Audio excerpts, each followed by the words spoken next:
Well, hello there, you're watching the Press Preview, a first look at what is on the front pages. Time to see what's making those headlines then with the Daily Mirror's associate editor, Kevin Maguire, and the Daily Mail columnist, Sarah Vine. Welcome and great to see both of you. Front pages though, let's kick off, shall we, with the Metro. Amid suggestions that Thames Water could collapse, the Metro describes the company as on the brink. Here's The Guardian, their headline, crisis talks as Thames Water faces £10 billion deficit. According to The Eye, taxpayers in this country could be called upon to bail the firm out, despite it having stakeholders in China and Abu Dhabi. The Telegraph says that whole swathes of the UK water industry may have to be taken back into public ownership. Daily Mail reports that doctors planning to go on strike for more NHS pay will still be allowed to do private work on stoppage days. A source quoted in The Express warns that the government will fight members of the House of Lords who are against its proposed laws to stop small boats. And The Star tells us that the King isn't a fan of slugs. I could talk about slugs for a good half hour, but I won't. You'll be glad to know. Anyway, reminder, scan that QR code. You can check out those front pages for yourself while you listen to our guests. So let's head straight to Kevin Maguire and Sarah Vine. But it was about this time last night that our city editor, Mark Kleinman, broke the news about Thames Water, Kevin. But it's been picked up. We know the Chancellor's had meetings today. And really the question now is what next for Thames, for customers, and indeed for other water companies, if you look at those headlines? No, absolutely. Thames, the country's biggest water provider, 15 million customers, has 14 billion debt. Metro says that's 80% of the value. The chief executive, Sarah Bentley's gone. And this is a genuine crisis. The government saying it'll keep the taps running. But what happens? Because I think water privatisation in England, they're all monopolies, has been a disaster. I think the overall figure is 1989, zero debt when they were privatised by the Thatcher government. Now they've got 54 billion debt. They've run up debt, and over the same period, the Financial Times was saying they've given out 72 billion in dividends to shareholders. So what happens next? Government steps in. Does it do what I think it should really happen? It would be hugely popular. Nationalise the entire industry. I think there's a YouGov poll showed 69% of people think that should happen. Water would be better in the public sector. Only 8% not. Or does it then try and find a new buyer? But this is a real crisis in a privatisation that I think has been a disaster. Yes, and one of the architects of that Thatcherite sell-off today said, it was deliberately designed at the time to be extremely attractive, to both investors and the British people buying shares. But that wasn't meant to continue, and it does seem that there's been an over-generous dividends being paid, over-generous salaries been paid. Sarah, you're nodding there. And there seems to be some sort of creative accounting that's been going on and a failure of regulation. So it feels like this is sort of, deep into the mire, actually, for the water companies. Yeah, well, it feels like someone's been asleep on the job, the regulator, because apart from anything else, these companies have been pumping loads of... Thames Water has one of the worst water wastage records of any company, and flooding and just generally mismanaging the whole system. Thames Water is my supplier, and it's a disaster. It's expensive. They charge you through the nose for it. And as far as I can tell, they're just incompetent. Kevin is right. It's a real... it's just really... It doesn't say much for privatisation, does it? Because this whole system has just been basically there for shareholders, investors to just take money. It was just literally just a sort of, they've just raped it, as far as I can see. The amount of money that it owes is just astonishing, really, when you think about it. There's always been quite a lot of sympathy for Thames, its Victorian system, the sewage works under London, all a massive amount of investment needed. But it seems to be the owner before the current owners of Thames that caused part of the problem here, Kevin. Is the days of that sympathy that I listed, I'm talking decades back probably for that, is that long gone? Have they had plenty of cash to sort this out, or do these companies need propping up anyway? No, they've been giving it out to shareholders rather than in investing it. People pay rather a lot for their water bills regularly go up by more than inflation. When they say it's a Victorian system, well, roads and footpaths are older than Victorian systems often, and you don't get the same complaints. There's no doubt there needs to be investment, but it hasn't happened soon enough. And if they'd have spent more money on investment instead of siphoning off profits, maybe we wouldn't be in this mess now. I think the Thames deserves no sympathy at all. They've rinsed us, as Sarah says, and now it's coming out the roost. I just hope we don't see the losses are nationalised and profits are always privatised. It's water is a monopoly in any area. So if you privatise it, you would have to have the toughest regulation over it. But it's easier and simpler and better just to run it as a public service in the public sector, a bit like rail. Yeah, the losses and nationalised question makes the front of a number of papers. The Guardian, we saw there. The government, it says, has no true grasp on the costs involved in preventing a collapse of Thames Water, with estimates presented to ministers and regulators suggesting the company could face a hole of £10 billion in its finances. Obviously, it's going back to its investors at the moment. And the Eye says that UK taxpayers could bail out the failing water firm, which is partially owned by China and Abu Dhabi, nations that have stakes in Thames Water.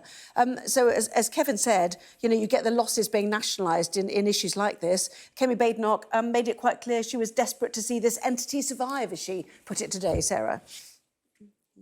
Yeah, the point is that China is a hostile state. It should not have a stake in our major London supply of London and the South East Water Company. I don't understand how could be in a situation where China and Abu Dhabi own our water supplier for London. It's just insane. Somewhere along the line, something really serious has gone badly wrong. And I don't see why taxpayers the state-owned China investment company, which the Eye suggests has been urged to shore up the firm and safeguard consumers. And Abu Dhabi as well. China had its hand in a lot of companies, did it not, in terms of infrastructure, and that was the concern recently. Yes, a huge concern. Sorry, Kevin. No, sorry, Sarah. Yeah, absolutely. We were going to ask them to build a nuclear power station. They're in telecoms. Now, not all of it is bad, but I just think it's a weird world we live in when Abu Dhabi, China, and you could mention Canadian pension funds too, are owning water companies that are in danger of going bust. It's just a complete not a mess. I can see why Kemi Badenoch wants it to survive as an entity, because she hopes she doesn't have to get her hands dirty, as she will see it, and she'd certainly be against, just ideologically against, taking it over even for a short period of time. That's not her economics. She's all hands off Thatcherite economics. But I'm afraid it's just quite clear it hasn't worked with water. There's many parts of the economy that are very lively and vibrant and dynamic in the private sector, but water is not one of them. Well, the Telegraph goes even further, suggesting that Whitehall was creating contingency plans to nationalise swathes of Britain's water industry as the country's biggest supplier teetered on the brink of collapse. A rescue deal could yet be agreed, but the suggestion is that there are fears that the collapse could trigger a domino effect across the industry, which is laden with £60 billion of debt built up during years of lower interest rates. And it does appear it is inflation and interest rates which are causing this issue at the moment, Sarah, too. Well, yes. Low interest rates have been a kind of fake thing for so long, and they've got lots of people in trouble. And these companies should really have known better. They've obviously been grotesquely mismanaged and used just as a sort of leverage tool for people, for the shareholders to reap dividends. And that's, this is water we're talking about. People can't just not have water. It's not, as Kevin says, it's a monopoly. It's not something that you can live without. You can go off grid with your electricity, I suppose, but you can't with water. You need to have water. It's a basic human right. So the idea that these companies have been borrowing low interest, borrowing huge sums of money, not investing in the infrastructure, because we know this, because the thing is full of leaks and is always breaking down, and endless sort of sewage being pumped into rivers and seas, and now they're in debt and they're coming to the taxpayer with their cap in hand. No, absolutely not, under no circumstances. Well, Thames Water obviously said today that it was continuing to work with its shareholders as it sought more funding for its turnaround plan. So we watch and wait and see what happens. But let's move on. And Sarah, I'm going to stay with you if you don't mind, because you've written about this week in your column. This is the Metro picking up on Daniel Korski, the Tory mayoral hopeful, who'd been accused and denied groping a TV producer, has decided to step away from that race because it was a distraction. Your thoughts? Yeah, I mean, this is an interesting story, because the accusation is, and some of your listeners will know this because they will have listened to the radio and the TV throughout the course of the day. But the accusation is that 10 years ago, a TV producer was invited to Number 10 to discuss an idea for a show, and Dan Korski, who was then quite a senior, or a very senior span actually under David Cameron, flirted with her throughout the conversation. And then as she got up to leave, he touched her breast. And she said, what on earth do you think you're doing? And he sort of stopped, and that was the end of it. Anyway, she wrote about it, not naming him, I think 7 or 8 years ago. And anyway, she's now named him. And as a result, he has stood down. And it's caused, I mean, it's interesting because I've talked to lots of people about this today, and there sort of seems to be two camps. One, which is he's a disgusting sexual pervert, he shouldn't be running for mayor of London. And the other is, well, it was a mistaken or a botched attempt at flirtation or seduction or whatever, and it was 10 years ago, and he did stop when she told him to stop. And so why is this man's life being completely destroyed? I mean, what's interesting about it is it's very much a story for the times, isn't it? Because this happens a lot to men. It doesn't really happen to women, but predominantly men. They get to a certain point in their careers, and then someone comes out of the woodwork and says, historic sexual accusations. There's no proof, because at the time she didn't report the incident.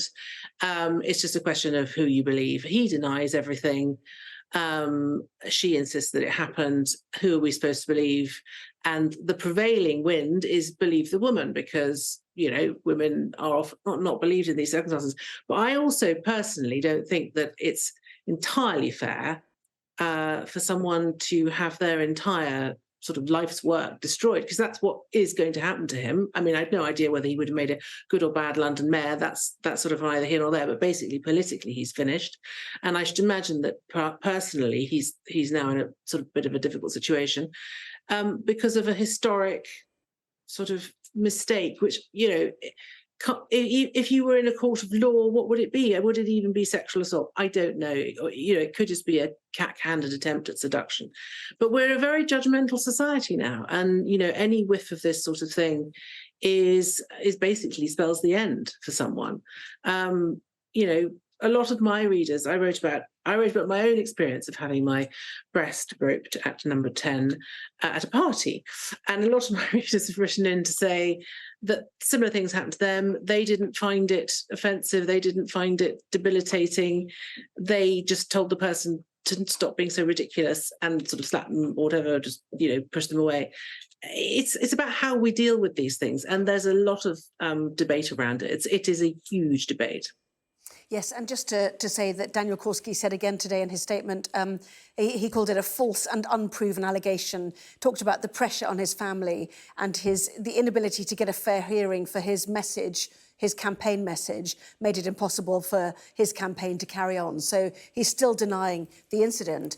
Kevin, your thoughts? You were making some faces, I have to say, while Sarah spoke. Yeah, well, Daisy Goodwin says she's written about it because Daniel Korski was posing as somebody who's going to make London safer for women. And her own experience was not that. I accept the denials from him, but you've got to decide who you believe. But just listen to Sarah. Sarah, in the old days when I used to go courting, trying to seduce somebody, I can't imagine at my place of work mistaking a signal and grabbing somebody's breast. I just don't get that. You might ask them out for a drink, or come and watch Sunderland play football or something. But I'm sure that was very popular. In the scenario she has outlined, how that could be anything other than a grope and an assault. Yeah, but I don't know, because I think the thing is that I mean, people's seduction techniques vary, don't they? So you don't know. He might have got the wrong end of the stick, and he obviously overstepped a mark. And at the time, she said, "What the hell do you think you're doing?" And he stopped. So he clearly had overstepped a mark, and he shouldn't have been doing it in that situation. But people do stupid things, don't they? And what I don't understand, what I'm not sure, is whether the punishment fits the crime in this instance. I don't know, because he hasn't had any kind of scrutiny of, there's been no attempt, there's no criminal investigation or anything. This is absolutely trial by media, and it's just one person's word against another.